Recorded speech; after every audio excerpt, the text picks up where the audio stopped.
نحمد ونصلی ونسلم علی رسولہ الکریم اما بعد فاعوذ باللہ من الشیطان الرجیم بسم اللہ الرحمن الرحیم یا ایہا الناس قد جاءتکم موعظۃ من ربکم وشفاء لما فی الصدور وہدی ورحمۃ للمؤمنین وقال النبی صلی اللہ علیہ وسلم خیرکم من تعلم القرآن وعلمہ صدق اللہ مولانا العظیم وصدق رسولہ النبی الکریم ونحن علی ذلک لمن الشاہدین والشاکرین والحمد للہ رب العالمین۔ ہمارا آج کا ٹاپک ہے قرآن مجید کے حقوق۔ آج یقیناً ہماری سوسائٹی میں ہر کوئی اپنے اپنے حقوق کی بات کر رہا ہے، جہاں پر ہم سب کے حق ہیں ایک دوسرے کے اوپر، وہیں پر قرآن مجید بھی ہم سے اپنے حقوق کا مطالبہ کر رہا ہے۔ قرآن مجید اللہ کی وہ کتاب ہے، آسمان سے دیگر آنے والی جو کتابیں تھیں وہ کتاب تو تھیں، لیکن یہ اللہ کا کلام بھی ہے۔ کتاب اللہ ہونے کے ساتھ ساتھ کلام اللہ بھی ہے۔ نزل بہ الروح الامین بھی اس کو کہا گیا، اور تنزیل من رب العالمین بھی اس قرآن کو کہا گیا، یعنی انزال بھی ہے اور تنزیل بھی ہے۔ یہ وہ کتاب ہے جس کے بارے میں اعلان کیا گیا ذالک الکتاب لا ریب فیہ، اس کتاب میں کوئی شک شبہ نہیں ہے۔ ھدی للمتقین کہا گیا، ان ہوا الا ذکر للعالمین کہا گیا۔ یہ وہ کتاب ہے جو حضور نبی کریم صلی اللہ علیہ وسلم پر نازل فرمائی، اور حضور نے اعلان فرمایا یہ آخری کتاب ہے، لا کتاب بعد کتابہ۔ اور یہ قرآن کوئی معمولی کتاب نہیں، خود ارشاد ربانی ہوتا ہے لو انزلنا ھذا القرآن علی جبل لرأیتہ خاشعا متصدعا من خشیۃ اللہ۔ اگر رب العالمین اس کو پہاڑ پہ نازل کرتے وہ ریزہ ریزہ ہو جاتا، وہ بکھر جاتا اللہ کی خشیت سے، اللہ کے خوف سے، اللہ کے جلال سے۔ وَتِلْكَ الْأَمْثَالُ نَضْرِبُهَا لِلنَّاسِ لَعَلَّهُمْ يَتَفَكَّرُونَ۔ قرآن تدبر کی کتاب ہے، قرآن تفکر کی کتاب ہے۔ جو اللہ نے مثالیں دی ہیں وہ اسی لیے دی ہیں، ہمیں کہا گیا قرآن میں تفکر کیجئے، قرآن میں تدبر کیجئے۔ قرآن مجید فرقان حمید کے بارے میں ارشاد ہوتا ہے یا ایھا الناس قد جاءتکم موعظۃ من ربکم وشفاء لما فی الصدور۔ ساری انسانیت سے کہا گیا، پوری انسانیت کے لیے قرآن واعظ و نصیحت ہے۔ قرآن اپنے مخاطبین کو مخاطب کرتا ہے، اور قرآن فی نفسہ بھی ہادی ہے، ہدایت بخشتا ہے۔ وشفاء لما فی الصدور کہا گیا، جو سینے کی بیماریاں ہیں، حسد ہے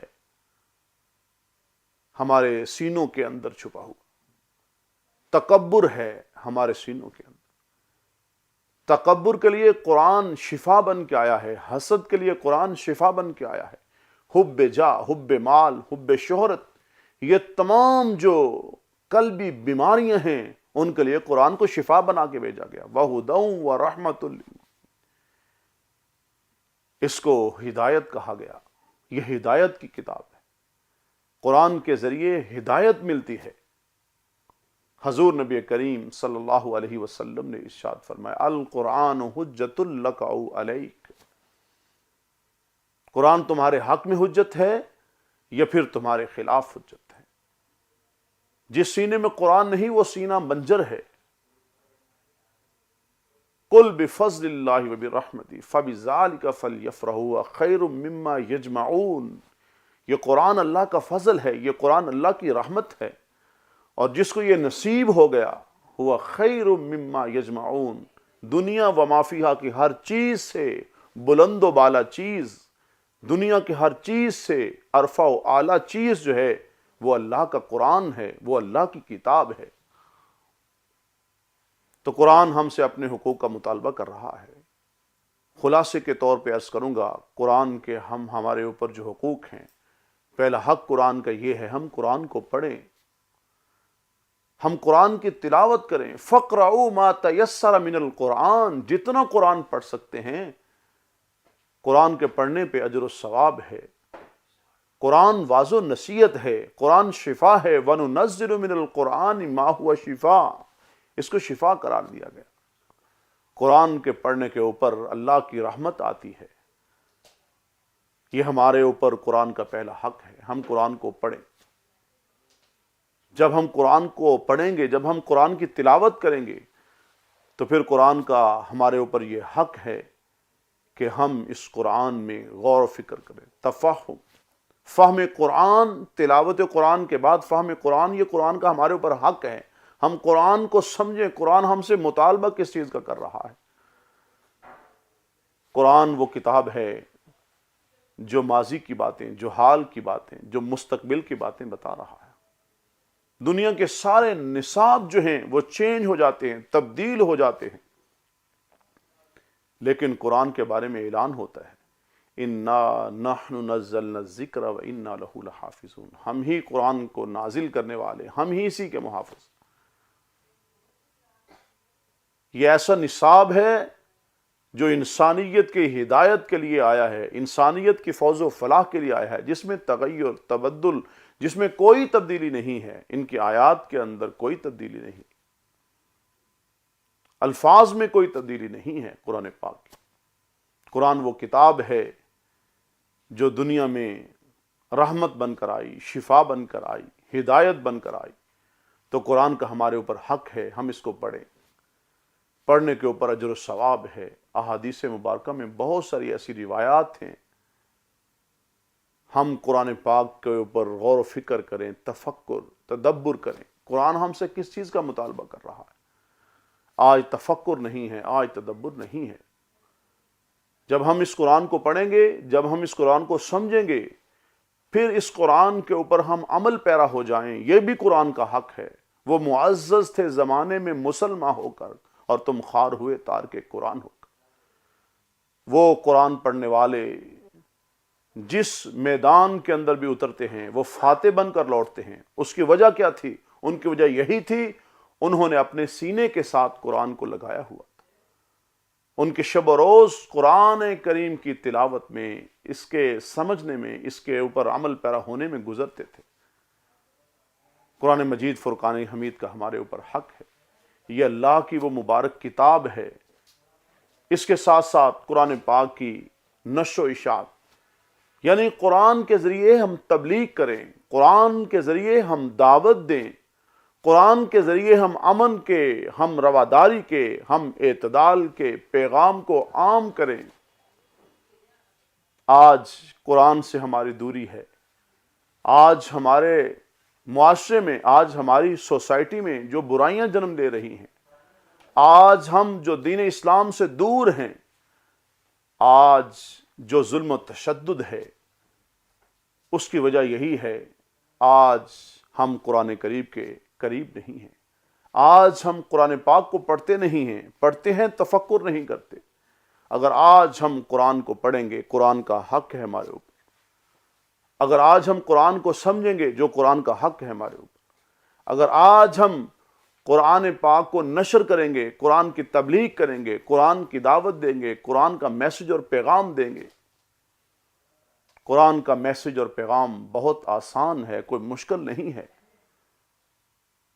قرآن ہمیں میسج دے رہا ہے. پورے قرآن پاک کا جو خلاصہ اور نچوڑ ہے وہ یہی ہے، اللہ کو اس کی عبادت سے راضی کیجئے، حضور نبی کریم صلی اللہ علیہ وسلم کو ان کی اتباع اور اطاعت سے راضی کیجئے، اور ساری انسانیت کو، مخلوق خدا کو اس کی خدمت کر کے راضی کیجئے. اگر ہم قرآن سمجھیں گے، ہمیں قرآن بتائے گا. قرآن پاک نے جو اپنے سے پہلے انبیاء کے قصص بیان کیے ہیں، جو واقعات بیان کیے ہیں، وہ اسی لیے بیان کیے ہم ان سے نصیحت پکڑیں، ہم ان سے سبق سیکھیں. اور حضور صلی اللہ علیہ وسلم کے جو دور کے واقعات ہیں، حضور صلی اللہ علیہ وسلم کی جو پاکیزہ زندگی ہے، یقیناً وہ بھی سارے کا سارا قرآن ہے. کانا خلقہ القرآن.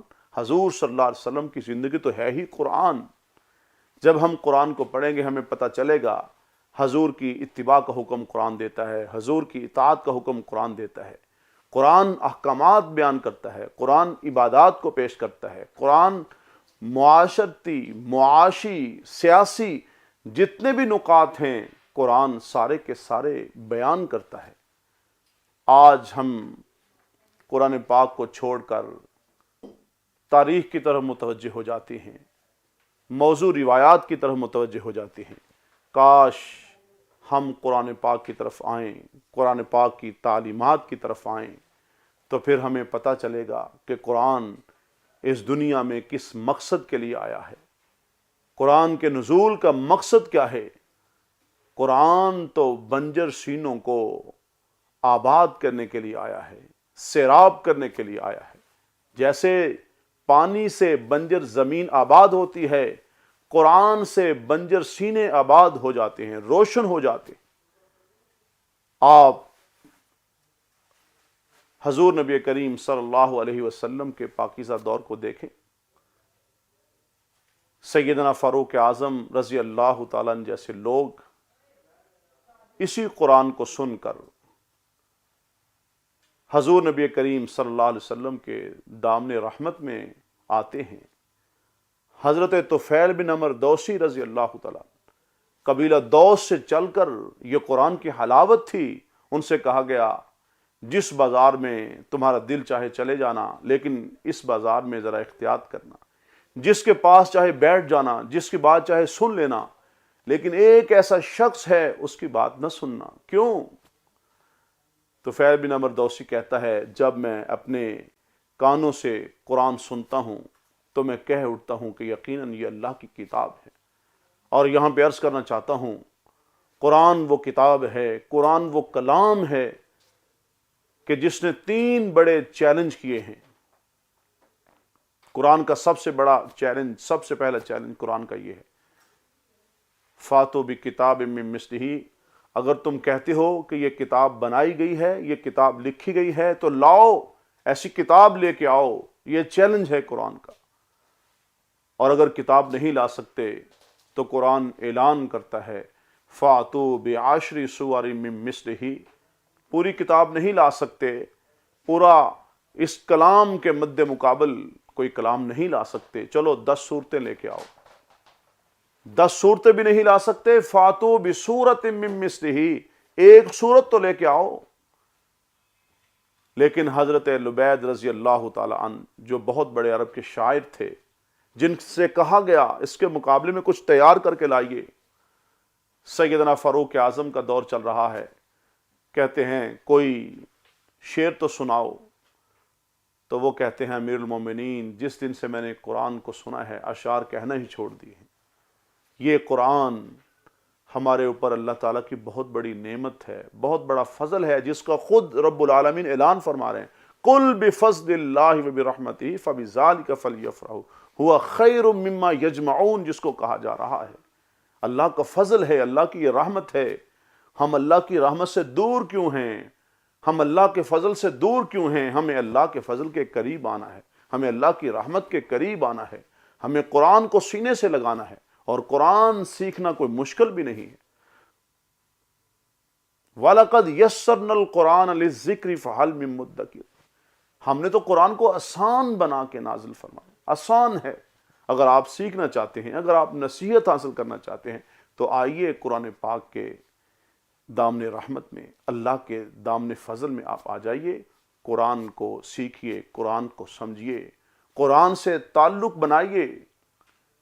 محشر کا میدان ہوگا تو رب العالمین فرشتوں کو ندا دیں گے، پورے محشر کے میدان میں رب العالمین پکار کے کہیں گے میرے کنبے کے لوگ کہاں ہیں، میرے قبیلے کے لوگ کہاں ہیں؟ فرشتے کہیں گے یا اللہ آپ تو کنبے قبیلے سے پاک ہیں۔ تو رب العالمین فرمائیں گے اہل القرآن اہل اللہ، وہ جو اللہ کا قرآن جن کے سینوں میں تھا، وہ اللہ کے جو نیک بندے تھے، وہی میرا کنبہ ہے، وہی میرا قبیلہ ہے۔ خیرکم من تعلم القرآن وعلمہ، تم میں بہترین وہ ہیں جو قرآن کو پڑھتے پڑھاتے۔ القرآن حجت لک او علیک، قرآن تمہارے حق میں حجت ہو۔ سورہ بقرہ، سورہ آل عمران کو زہراوین کہا گیا۔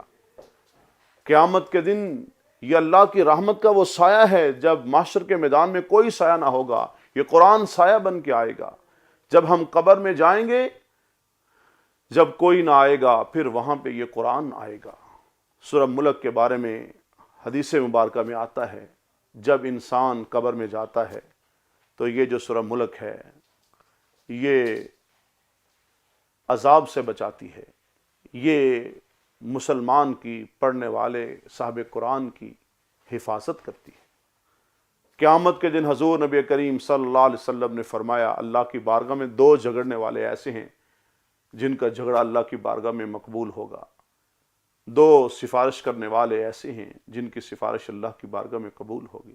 ایک روزہ ہوگا، کہے گا یا اللہ تیری رضا کے لیے بھوکا پیاسا رہا، اس کو بخش دیجئے، اور دوسرا یہی اللہ کا قرآن ہوگا، اللہ کی کتاب ہوگی، یا اللہ اس نے مجھے پڑھا، اور ہمیں دنیا میں بھی کہا گیا ورتل القرآن ترتیلا، ترتیب سے قرآن کو پڑھیے، آپ قرآن کو ٹھہر ٹھہر کے پڑھیے قرآن کو، اور وہاں بھی یہی کہا جائے گا یہ جنت کے درجات ہیں، آپ ان کے اوپر چڑھتے جائیے اور ٹھہر ٹھہر کے قرآن کو پڑھتے جائیے، جہاں پر قرآن کی آخری آیت ہوگی وہی آپ کا مقام ہوگا۔ یہ قرآن پاک کی کتاب بڑی برکتوں والی کتاب۔ اگر آج ہم اپنی بیماریوں سے شفا چاہتے ہیں، اگر آج ہم اپنی مشکلات کا مداوع چاہتے ہیں، حل چاہتے ہیں، اگر آج ہم اپنی ضروریات کو پورا کرنا چاہتے ہیں تو ہمیں قرآن پاک کی طرف آنا ہوگا، ہمیں قرآن پاک کی تعلیمات کی طرف آنا ہوگا۔ پھر دیکھیں کیسے اللہ کی رحمت آتی ہے، ہمارے معاملات کیسے درست ہو جاتے ہیں، کیسے بیماریاں شفاؤں میں بدل جاتی ہیں۔ قرآن پاک کی تعلیمات کی طرف آنا ہوگا، قرآن سے تعلق لگانا ہوگا، قرآن سے دوستی لگانی ہوگی، قرآن کے قاری بننا ہوگا، قرآن میں تفکر تدبر کرنا ہوگا۔ اگر یہ تمام چیزیں ہم کریں گے تو یہ جو ہماری زندگی ہے یقیناً اس میں بھی خوشیاں لوٹ آئیں گی، مسرتیں آئیں گی، برکات اور رحمتیں آئیں گی، اور آنے والے جتنے بھی جہان ہیں یہ قرآن پاک کہیں بھی ہمارا ساتھ نہیں چھوڑے گا۔ اگر ہم اس سے تعلق جوڑیں گے تو یقیناً یہ بھی اس تعلق کو اتنا مضبوط کرے گا، ہر جگہ پہ ہمارے کام آئے گا۔ اللہ تعالیٰ مجھے اور آپ کو قرآن پاک تلاوت کرنے کی، قرآن پاک میں تفکر تدبر، اس کو سمجھنے کی اور اس پر عمل پیرا ہونے کی، اور قرآن پاک کی اشاعت کے لیے جد و جہد کرنے کی اللہ تعالیٰ توفیق نصیب فرمائیں۔ وما علینا الا البلاغ۔